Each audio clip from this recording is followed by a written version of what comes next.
لائیں کہیں کہ ہمارا رب اللہ ہے، پھر اس پر جم جائیں۔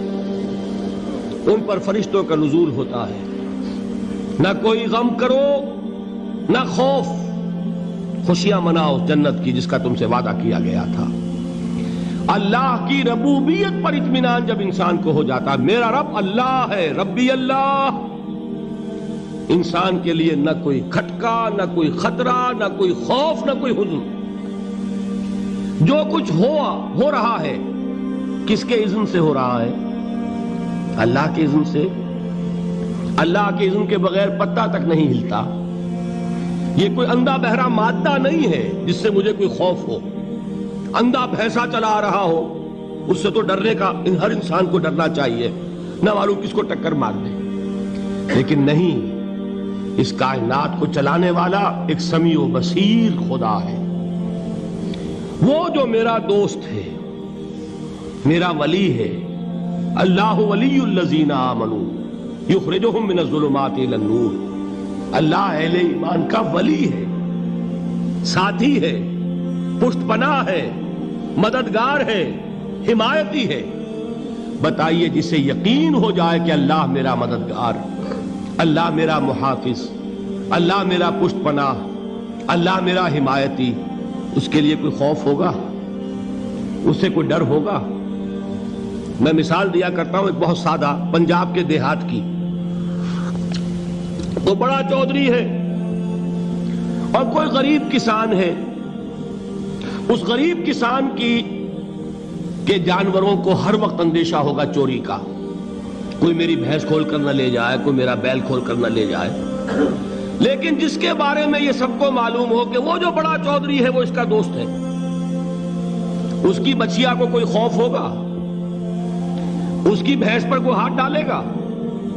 اسے کوئی اندیشہ ہوگا؟ نہیں۔ کیوں؟ کہ وہ بڑا چودھری، بڑا اس کا یہاں کا سردار، جاگیردار، سب کو معلوم ہے وہ میرا دوست ہے، کوئی میرے خلاف اقدام نہیں کر سکتا۔ اس دنیا میں یہ چھوٹی سی بات اگر آپ کے دلی اطمینان اور سکون کا باعث بن سکتی ہے تو ذرا تصور کیجئے۔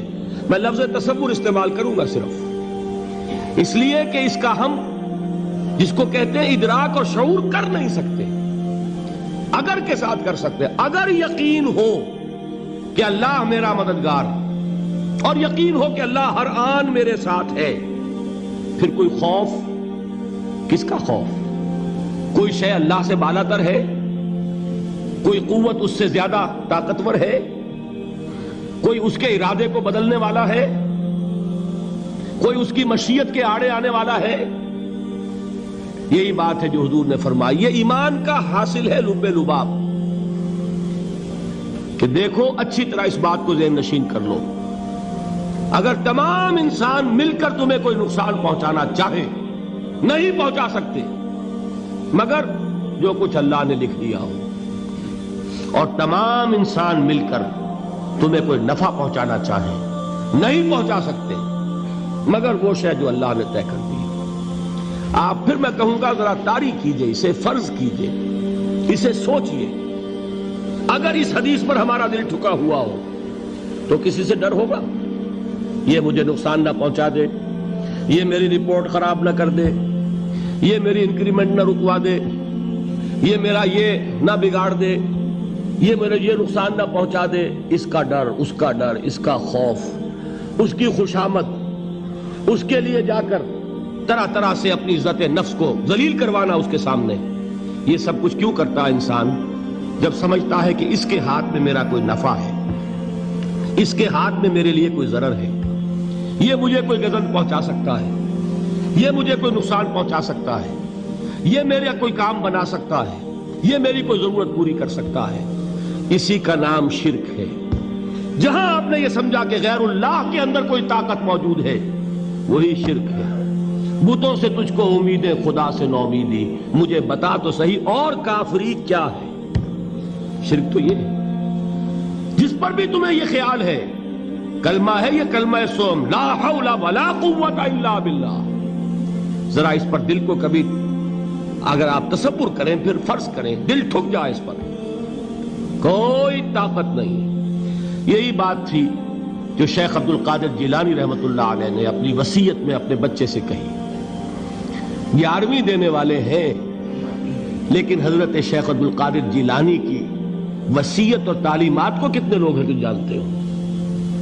یہ جن مقامات تک پہنچے ہیں وہ کس چیز کی بدولت پہنچے ہیں؟ انہوں نے جو پیغام دیا وہ کیا تھا؟ اے میرے بچے، جس طریقے سے قرآن مجید میں حضرت لقمان کی نصیحتیں جو ہے نقل کر دی گئی ہیں، میں یہ عرض کروں گا بالفرض اگر قرآن حضرت عبد القادر جیلانی کے بعد نازل ہوا ہوتا تو شیخ عبد القادر کی یہ نصیحتیں بھی قرآن میں درج ہوتی. اتنی اونچی نصیحتیں ہیں. اے میرے بچے، اس حقیقت کو ذہن نشین کر لے، لا فاعل فی الحقیقت ولا مؤثر الا اللہ. اس کائنات میں نہ کوئی فاعل حقیقی ہے نہ مؤثر حقیقی ہے سوائے اللہ. کسی شے میں کوئی تاثیر نہیں اگر اللہ نہ چاہے. آگ جلا نہیں سکتی اگر اللہ نہ چاہے. پانی ڈبو نہیں سکتا اگر اللہ نہ چاہے. زہر ہلاک نہیں کر سکتا اگر اللہ نہ چاہے. کوئی چیز فائدہ نہیں پہنچا سکتی اگر اللہ نہ چاہے. تو در در پہ کیوں سر جھکاتے ہو؟ در در پر کیوں جبیں سائی کرتے ہو؟ سب کے سامنے کیوں ہاتھ پھیلاتے ہو؟ ایک اللہ سے مانگو. ایک اللہ کے سامنے زمین پر اپنی جبین رکھو. لا فاعل فی الحقیقت ولا مؤثر الا اللہ. نظر آتا ہے ہمیں کہ پانی پیاس بجھا دیتا ہے. پیاس بجھانے کی صلاحیت پانی میں نہیں ہے، اللہ کے اذن سے. کھانا بھوک مٹا دیتا ہے، بھوک مٹانے کی صلاحیت کھانے میں نہیں ہے، اذن رب میں. دیکھیے یہی یقین تھا. حضرت موسیٰ علیہ السلام کا واقعہ یاد کیجئے.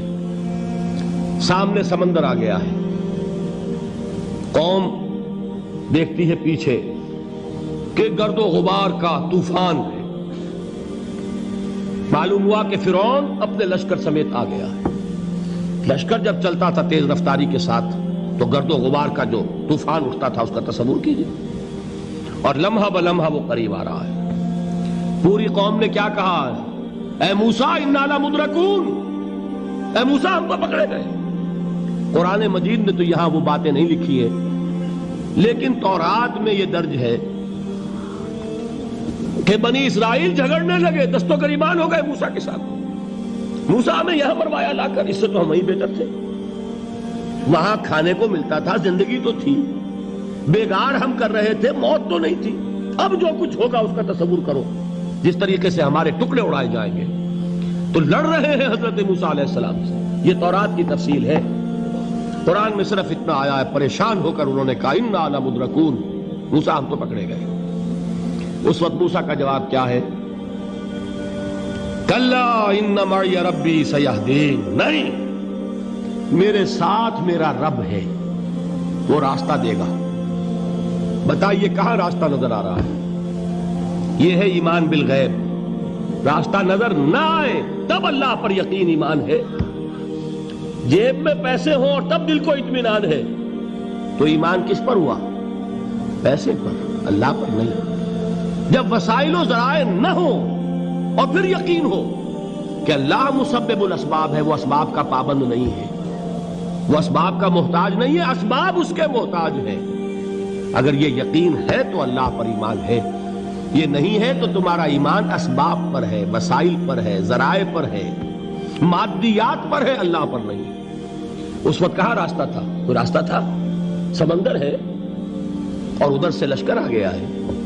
کلا ان معی ربی سیہدین. اب دیکھیے ایمان کہہ دینا آسان ہے، ہوا معکم اینما کنتم، جہاں کہیں بھی تم ہوتے ہو اللہ تمہارے ساتھ ہوتا ہے. لیکن اس کا یقین قائم ہو جائے تو زمین و آسمان کا فرق واقع ہو جائے.